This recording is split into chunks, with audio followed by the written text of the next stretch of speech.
The demon king, Ares, had been killed and their nation was in ruins as well. As a result, the remaining demons perished beneath the artificial sun. But it was still a win for the ones who stayed human. Not that the humans' victory would have stayed the gears of fate on their race down to oblivion. The chief noticed a young boy explaining to other officers about the houses, and after investigations, he went there only for us. Also, it was indeed true that there were nice, properly built huts which, if given proper facelift, they will be good habitat. The little boy was happy they could all rest now. But the chief told him there was still a lot more resting to do before they could go back to their gardens. The chief then asked another young boy named Aiden to take a look around based on what the first boy had said. Aiden replied that there were so many things available that he thought they must get enough food there. Their aim was to plan everything so they could set up the country again and make order. To achieve that, they needed a leader, such as the chief. In fact, the chief was surprised when the boy mentioned him as a leader. A small boy was later seen holding a flower in his hand, which suddenly erupted into a purple furnace. Everyone was shocked, and before they knew it, the explosion killed many people. Not long after, the young boy who knew the chief arrived on a bus, as he was not around when the incident happened. He quickly went to check the corpses on the ground and was shocked to see the chief's muffler. He saw that no one was exempted from dying. Thereafter, a human-like demon emerged suddenly, asking the king to swallow him up and make him a second advent as he praised the king. This demon knew how the king transcended the universe and believed only the king could see the right world. He begged for the king's help to deliver him from terrible anguish. While he was asking for help, he suddenly heard a voice calling someone's name, Lucy, to come back, telling her that everything was returning to normal. The person calling was a small girl who did not heed the call at all. The human-like demon looked back and saw that the girl was already gone. This made him remember why he classified them as history's worst lowly creatures, which he hated.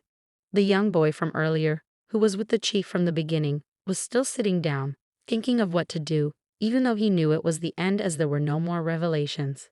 It dawned on him that the eternal night was coming and nothing could stop it. He regretted summoning the monster to the world, knowing it would grow after consuming their world. The guy chasing after the small girl, Lucy, eventually caught her. The girl did not want to follow him and began shedding tears, which formed a young man. Chapter 1. In the beginning, the world was only filled with teeth. But one fateful day, there was a whisper of one word, balance, and that was how our main character, NC, came into existence. She appeared in the form of a lightning body. The small girl from earlier was seen again, as the young man had already caught her and brought her into the house. The young man, known as Doctor, was asking her where she had been since he had not seen the other guys and was worried about their well-being and why they had not come back yet. Doctor was worried because he doubted if they were still alive. He was thinking about what he would tell Rana when he came back. Meanwhile, the girl was sorry that she could not be of any help. Even though she was sober, she started crying because she could not protect Professor Miana and Lucy, whom the doctor was looking for. However, the doctor was thankful that the small girl had done all she could to survive. The young boy was later seen again on someone's shoulder. He did not know what was wrong with him and thought he was dead until the man dropped him off his shoulder, and he realized he was still alive. However, he then realized that the man actually wanted to burn him to death by dropping him under sunlight. The boy held the man's leg to prevent him from leaving. The man calmed him down, saying he could not die yet, as he had twisted the young boy's space a little with his own power. The man then asked him when was the last time he saw sunlight, knowing that there are memories in sunlight. The boy asked the man why he did something like that for him instead of killing him, remembering that they were enemies. However, the boy suspected that the man might be plotting something, so he told him to knock it off because he did not feel like dealing with the man and his associates. The boy made the man understand that nothing would happen if the man killed him right there. The man actually wanted to ask the boy for a favor, and if the boy did not reply, he still would not kill him. Although the man was not sure how well he could control the boy's space when they were far apart, he left. The boy felt like nothing would happen even if the man left him. Unfortunately for him, he was carried away by another man. He realized he had been duped. This new man told him that he would change demons back into humans by any means and let the boy know that it was not too late to take his life at that time. Thereafter, he was thrown into the midst of some young boys and girls lying on the floor.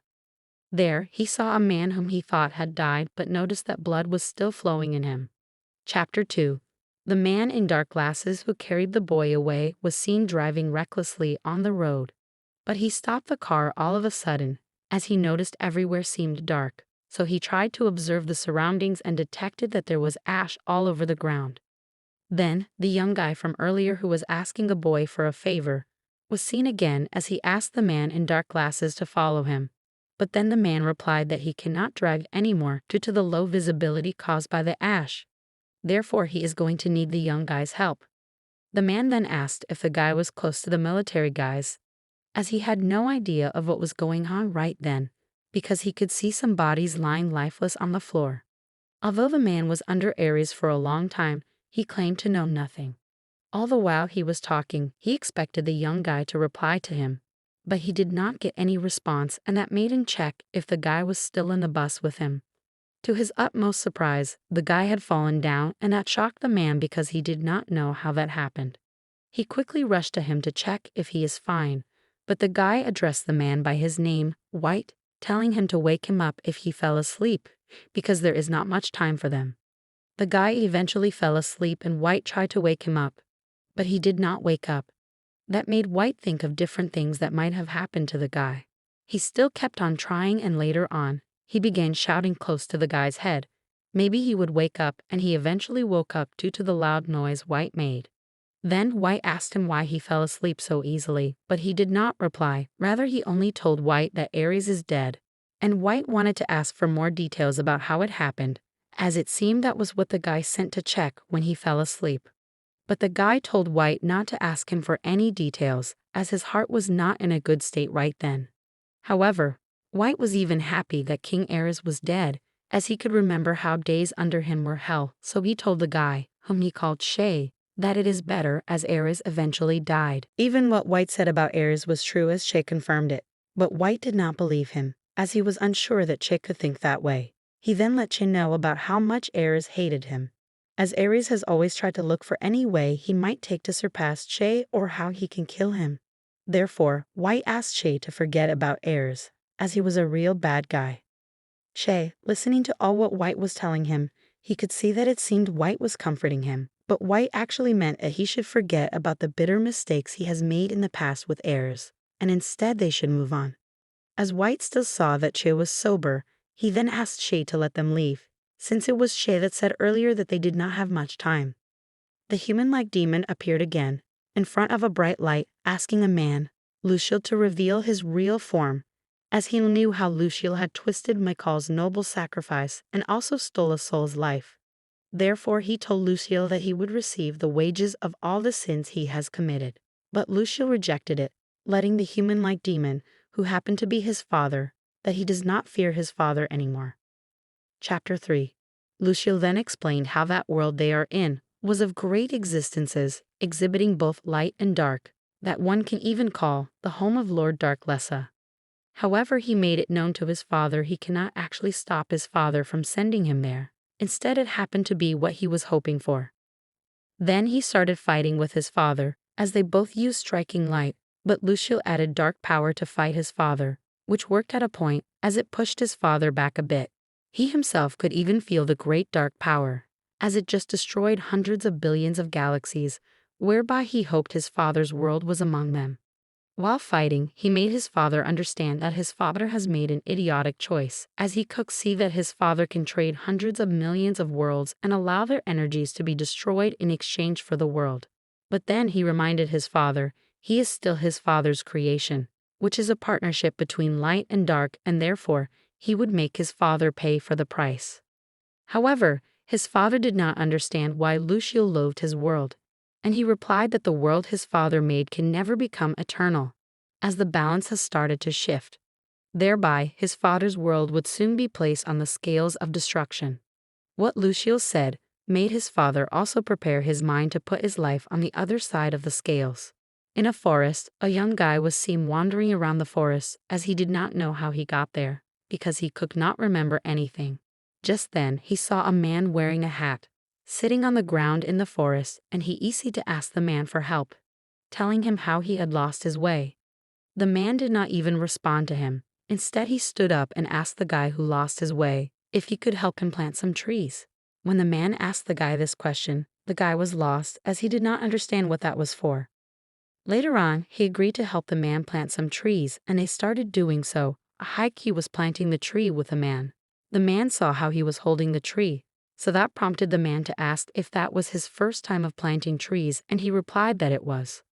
However, when he felt like he couldn't plant the trees very well using his bare hands alone, he then asked the man in the hat if he had any tools he could use, because it feels inefficient doing it with his hands. But the man replied that they cannot use tools, so it won't damage the tree by accident. Therefore, they have to do it with care. The reply made the guy look at the man suspiciously, and also look at the trees on the ground, thinking about when they will be through with planting all of that, as that time was not the right time for him to be doing that. As he wanted to go and pick another tree that he will plant, he saw a black tree which was totally different from other ones, and he decided to carry that one. But the man quickly asked him to put it down, because the tree was said to have been in existence for too long. Moreover, the guy thought that the black tree should be the one that they will plant quickly, since it is old, so it will not rot. But the man quickly coaxed the tree from him, as he saw that the G did not understand what he meant. So he went ahead to plant it, and before they knew it, the man was done with planting all the tree. Thereafter, the man then asked the guy what help he can render to him, since he is done with his own work. The guy was confused on what particularly to ask the man to help him with, as he did not know where he needed to go or how he got to the forest in the forest place. He did not remember anything anymore. Then, the man took his hand and made the guy's palm touch the tree he specially planted for him. It was then that the guy could get the revelation of what happened to him earlier and how he got to the forest. After getting some revelation, the man saw that it seemed that the guy had lived some admirable life before, and he was shown the things that he had cultivated. Meanwhile, the guy actually wanted to know what really happened, but the man thought that he did not need to remember things of the long past again. Yet the guy did not listen to the man, and so he raised to find out. It was then that he saw that he was the one who killed his friend, and it seems that the friend also took revenge, but he wondered how he was reborn again, when he thought that was the end before. The guy felt shameful and regretted ever killing his friend, but the man calmed him down, making him remember how he has also saved countless people, even though he killed his friend. Therefore the man let the guy know how much he trusted him, as he addressed him as his child. At this rate, the guy was shocked with all the comforting words coming out of the man's mouth, whom he did not know before. Later on, the guy eventually found himself in another place with a man, blindfolded. Chapter 4. The guy was still blindfolded, trying to remember who the man might be in the past. Then he remembered seeing a frame of him and his family, whereas the man happened to be his father there. That was when the guy saw that his coming to the forest was even according to plan, but he really wanted to know which are the lies and which are the truth. Then he asked his father about their family, which was left in the dark. He even felt sad for his mother as well. However, the man told him that there were no lies at all, as he explained that in his father, Michael's heart, there was no lie in whatever he did. He told the guy how Michael, his father, had lived with his mother and even the guy more than the guy could ever imagine. The man then offered the guy a drink, as he saw that he was not in a good mood, so he told him to drink it for him to feel better. The guy collected the drink, but asked the man what the drink was meant for before he would drink it, so the man replied that the drink was just like their version of fun. Since the guy was still blindfolded, he could not see the content of the drink, so he decided to drink it, but on taking the first gulp, he threw the bottle away, as he did not even feel any better. He got away and talked rashly at the man. Meanwhile, the guy's goal was to protect his family, both in his past life and his current life, and he wished to achieve that. The guy already hated Michael, his father, because as the man was talking about Michael, addressing him as his father, he quickly corrected the man not to call Michael his father anymore. But the man still continued, letting the guy know that how Michael left everything to him and still left him was too much for a human to endure actually. But when Ro was said to have manifested through the guy was greatly damaged, and therefore his soul was ripped into shreds, whereby, in the process of piecing him back together, various memories flowed into him, which caused him to behave somehow to it, as he remembered them. The guy eventually accepted that the memories of his past life are nothing to him, so he is now fine with it. Then he asked about Michael's whereabouts, as he was the one who puts him in that kind of state and pretends to die so he can abandon him and his family. When the man saw that the guy already knew everything, he apologized and asked the guy for forgiveness because it was not a lie. Because he, Uriel, was the one who assisted Michael by killing Michael, as he can abandon his family. And that was how Michael went to sleep for eternity. White and Shay were later seen stuck driving the bus, as White could see that they were approaching the wall, whereby he knew that if they could just get past that gate, they might see the university. Just as he said, they approached the university, and Shay could see some people Kitchi tried calling if they answer him, but White, who did not even care, continued driving, and Shay tries to caution him so he won't go and kill those people with the bus. They eventually burst into military men who stopped them on their way. They asked the team to lower the car window so they could see their faces. They also asked them where they were coming from. As the military man who walked up to their car was asking these questions, they were panicking, as Che did not even know their faces before. So it was White who replied that they were coming from Zone 1. One of the military that was half bald-headed did not believe them, as he kicked them out of the bus and tied them. So the military man went to meet others, as he discussed Abit, White, and Shay with them, narrating how they had barely caught them sneaking in, as he could detect that one of the guys was a demon and the other seemed to be a Zone 1 slave, which confused the military man on how the Zone 1 slave was okay in the sunlight. Meanwhile, White was angry at the fact that ordinary humans caught him up, and while he was angry, Shay saw that he was planning to kill those military men, but then he knew that White cannot kill people. Just then a young guy among the military men, seeming to be caring at White and Shay, while he was checking if they were fine, he detected that White was a demon with one horn cut off, and he saw that Shay was not a demon. When the half-bald-headed military man saw this young guy, he wanted to stop him, but his power was not enough as the young guy. Whereas the young guy moved closer to Shay, he remembered that the guy's face was familiar, but he could not recollect where he knew the guy from.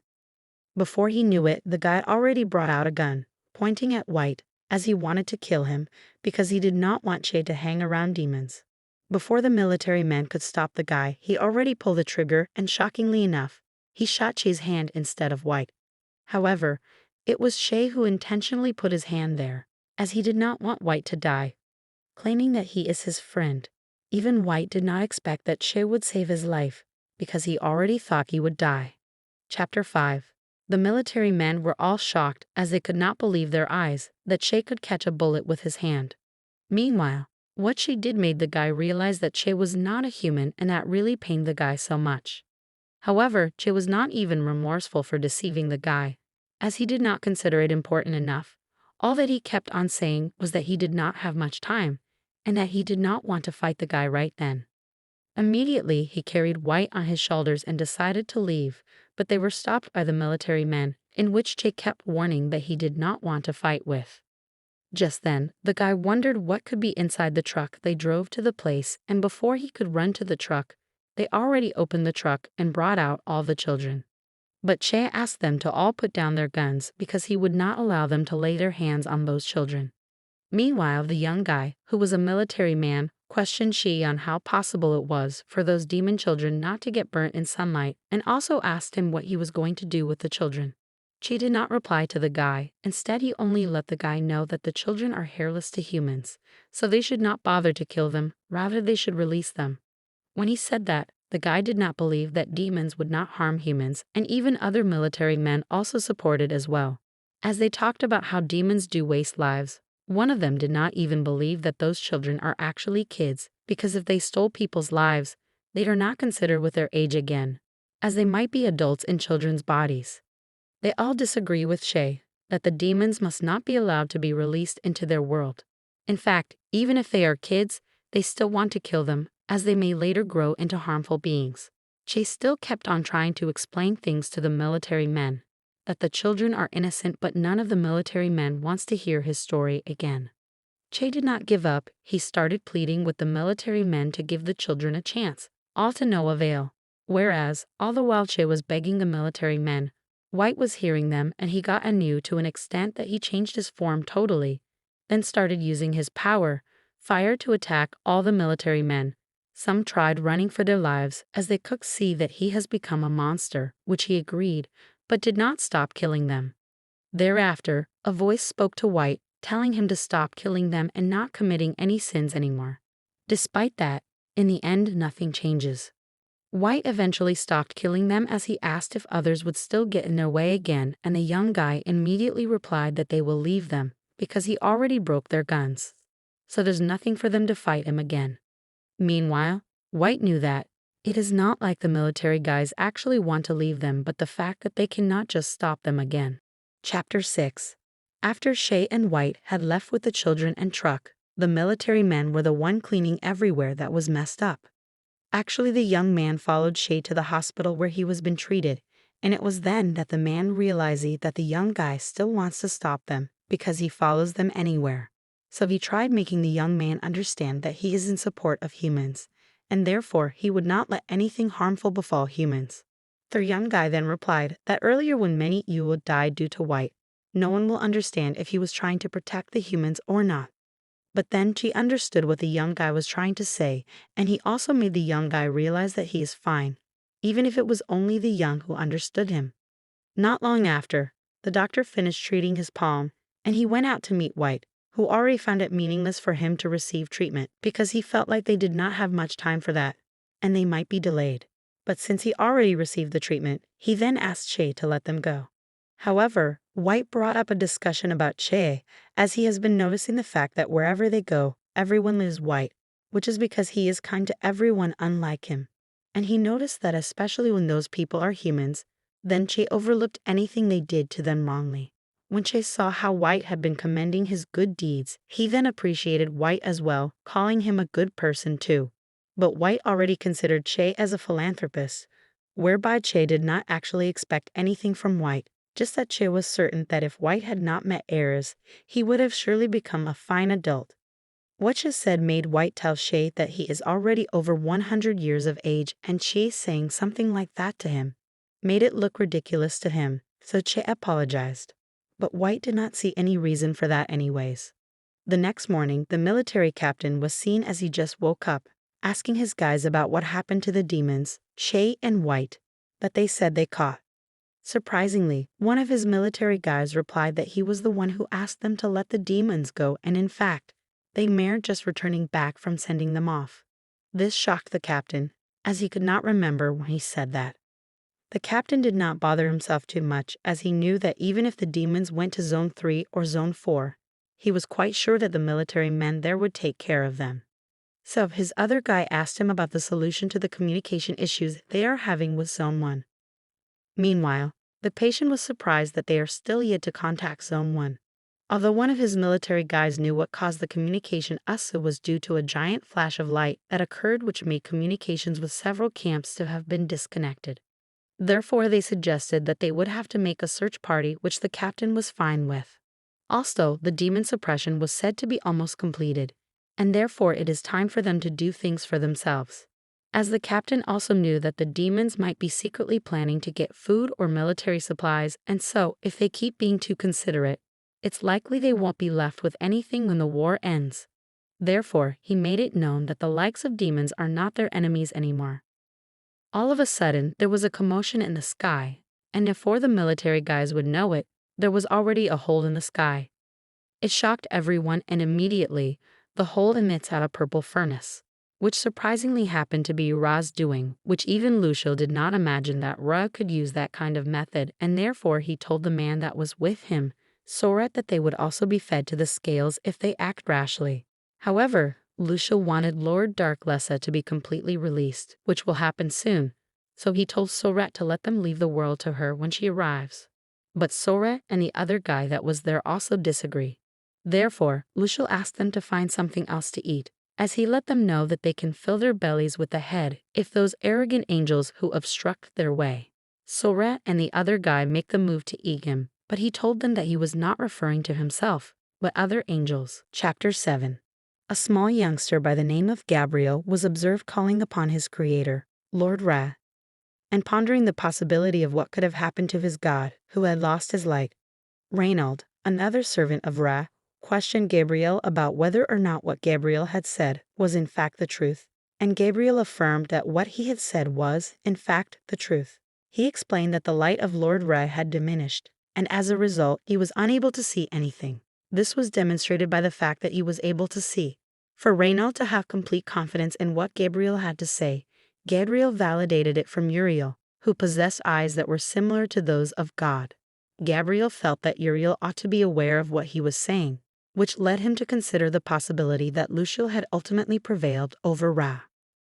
Uriel was taken aback when Gabriel brought up Luciel because he explained to them that their fallen brother had gained possession of the chariot that was carrying the balance, and as a result he has been chosen by Lord Ray, which indicates that he has been sacrificed. Uriel, on the other hand, helped Reynald and the others understand that Lord Ro was a sacrifice in order to safeguard their world, despite the fact that this was something that the humans looked down upon. Raviel, on the other hand, stated that Lord Ra has already destroyed a great number of poorly constructed worlds in the past, and as a result, it asserted that he would not have been like that if Gabriel and Michael had not contributed to his development. Gabriel became enraged because Raviel had spoken his name, which indicates that Raviel is disrespecting him. However, Raviel confirmed that he is not insulting Gabriel because he was aware that all of them are only servants of God. In reality, the most important thing was that Raviel did not agree that Lord Ray had been chosen.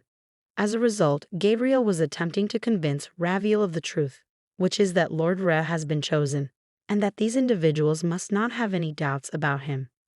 Afterwards, when the sun began to rise, Uriel questioned Gabriel about what they ought to pray for at that moment, or what they ought to have faith in, given that Lord Ray had finally passed away. However, Gabriel was unable to supply him with exact answers because everything seemed to be a mystery to them. They were all at a loss as to what they should pray or believe in, and Gabriel was aware that if they were unable to come to a consensus on anything, then it was possible that they would lose their light. Uriel felt sad for Gabriel as he stepped up to him to comfort him and let him know that the world will soon collapse, so that was not the appropriate time for them to cry. Gabriel felt sober as tears rolled down his cheek, and Uriel felt sorry for him as soon as he saw him. During all of this time, Reynald was observing, and he couldn't help but express his curiosity about why they were all behaving like children. He was perplexed by the fact that their deity had recently passed away, and they were unable to decide what to do about it. He anticipated that they would muster up the fortitude to find a solution. However, Gabriel responded to him by saying that they are not like him, despite the fact that he recognized what Reynald was attempting to convey. It is just that the most important thing there was that there were merely servants who obeyed Lord Ra's command, and it appears to be nonsensical for them to rapidly adjust to what took place. However, Reynald remained steadfast in his assertion that he cannot simply allow everything to come to a stop at that point. Therefore, he parted ways with them and went to a location where he was by himself. He questioned Lord Ra about whether or not he had indeed passed away, as his slaves had stated, and he stated that if he had passed away, he would be willing to follow him till he passed away, despite the fact that he acknowledges the fact that they are not as intelligent as he is, and that they are clueless about where they should go and what they should be doing. In anticipation of a response from Lord Ra, he delivered all of this. All of a sudden, there was a disturbance on the land, and to everyone's surprise, Lord Lessa arrived and addressed Reynald. Everybody, including Reynald, was taken aback because he had not anticipated Lessa. Reynald was initially frightened when Lord Lessa asked him what he was doing there. However, Lord Lessa calmed him down by revealing that he was not the person sitting in front of him. Rather, it was the god of darkness. However, Lord Lessa truly heard Reynald's voice, which is why he appeared. After that, Reynald informed him that Lord Ray had in fact passed away. Initially, he anticipated receiving a response. However, he did not receive any. Subsequently, he repeated his question, inquiring about the whereabouts of the god of night or the activities that he had been engaged in. In light of the fact that he was able to perceive that the apostles loved him, the god of night just instructed Reynald to convince them. When Reynald attempted to inquire about the manner in which the god of night was aware of that, the god of night responded that he did not have much time to provide an explanation. As he revealed how Lord Darkless's heart and will are destroying him, one can clearly see a hole that has penetrated through his heart and reached the other side. Lord Darkless's will and heart are destroying him. After Reynald realized that the god of night does not have any spare time, he approached him and asked him to instruct him on what to do. As a result, the god of night advised him to cease the conflict, even if there were more gods.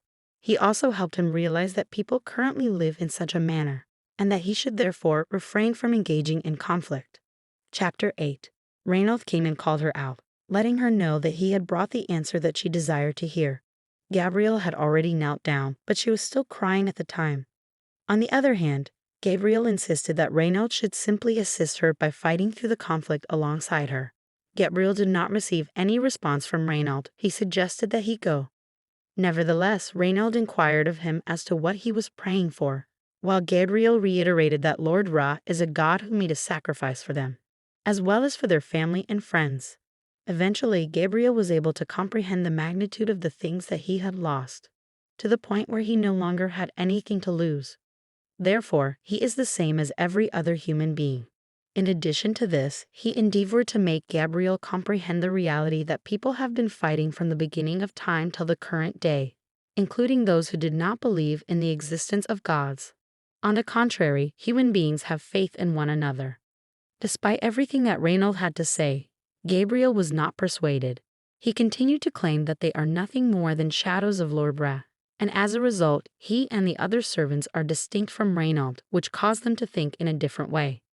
Reynald, on the other hand, did not accept what Gabriel had to say since, if what Gabriel had to say was accurate, then he would have known that Michael would not have spared him of his own free will, and he would not have been born either.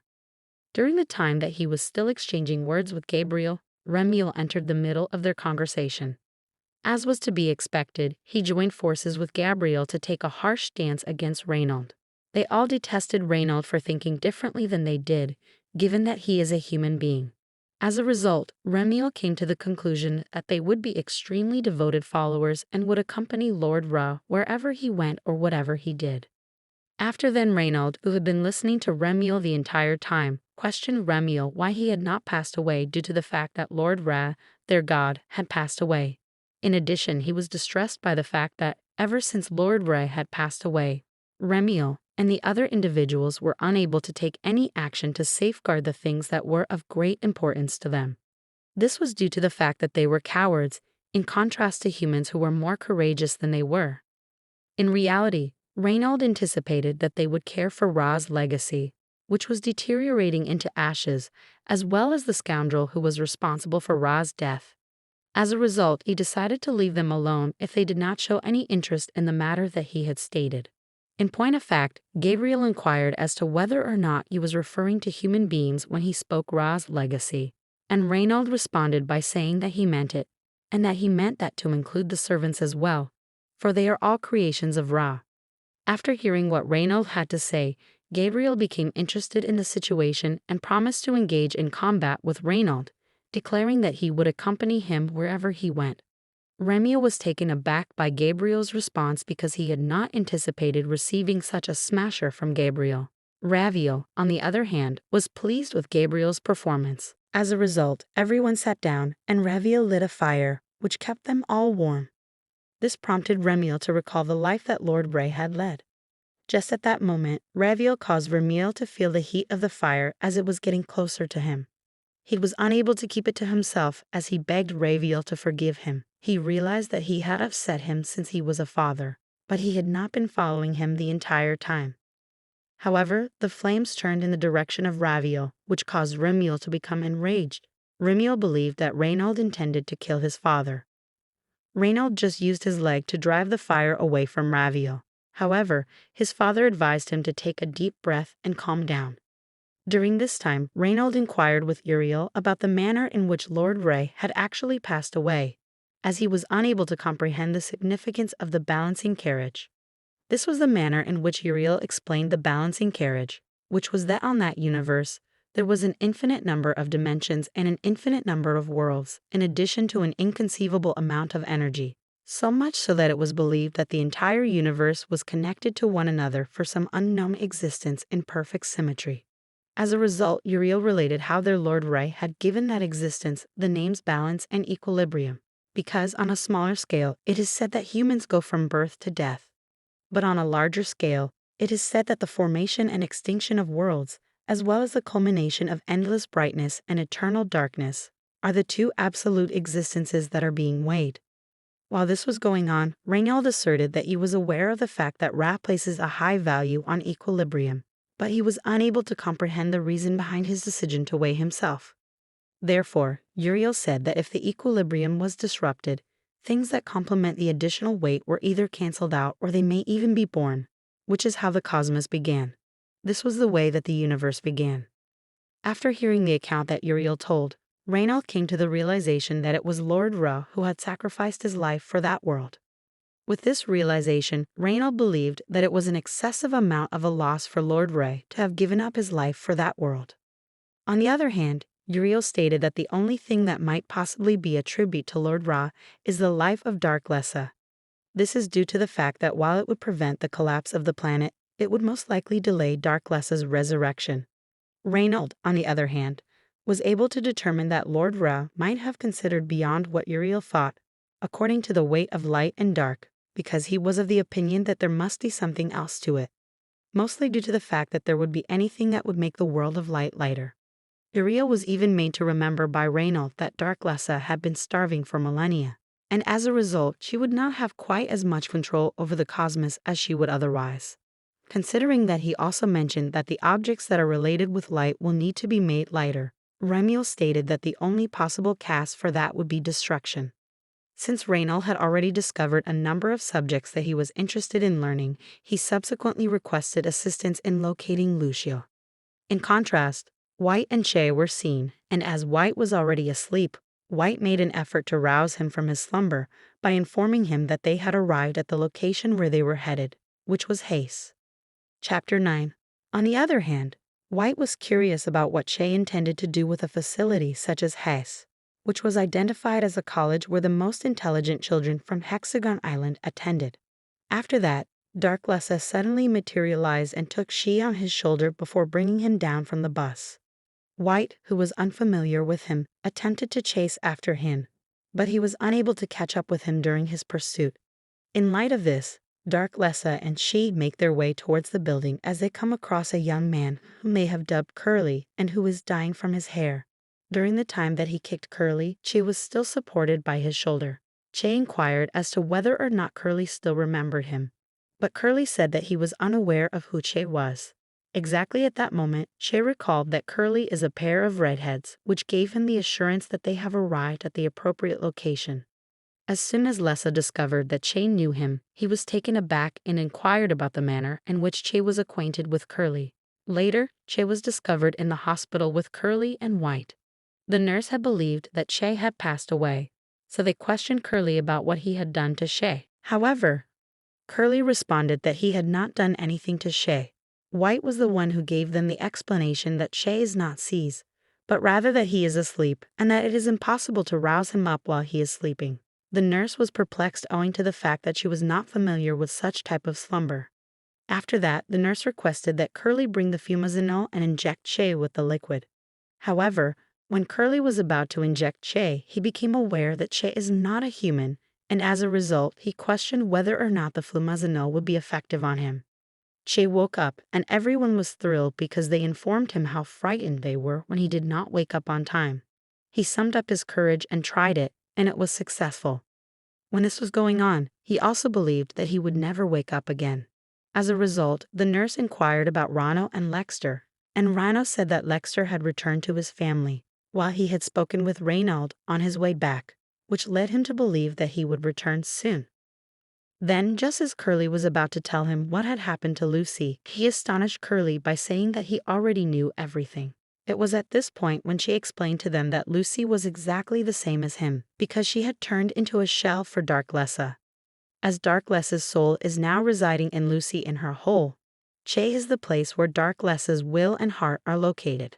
On the other hand, she stated that Dark Lessa chose Lucy as a vehicle to combine three elements, despite the fact that Lucy possessed a soul that was more powerful than anybody else and was capable of becoming Dark Lessa's container. Due to the fact that Lucy cannot be a pure white sealing existence, Dark Lessa will consequently fully shatter Lucy and emerge into the world when the three powers are brought together. Furthermore, At that same moment, as a result of the magnet-like resonance between the two, it was already drawing out the powers that he possessed. Due to the fact that Che was even attempting to retain them, he was ultimately unsuccessful in containing the power. If it were to be halted any sooner, then Lucy would transform into Dark Lessa herself. When Curly, who was already terrified by what Che had explained, asked Che, whom he does refer to as Lessa, how it could be prevented or what humans could do about it, he was already terrified. Then Che responded to him by saying that there is a solution if he is able to assist him. Consequently, he exited the medical facility and approached the truck, and as he opened the truck, he displayed the demon children that were present in the truck. He responded that he merely made the children go asleep because he wanted his sins to be purged, which would need him to go back to the beginning, which is exactly what he is doing. They were left in a state of shock, and the nurse was curious about what Che had done. Che requested that Curly, who was actually a physician, reverse the transformation of the demon children into human beings. Fear engulfed Curly from head to toe, and he was completely taken aback.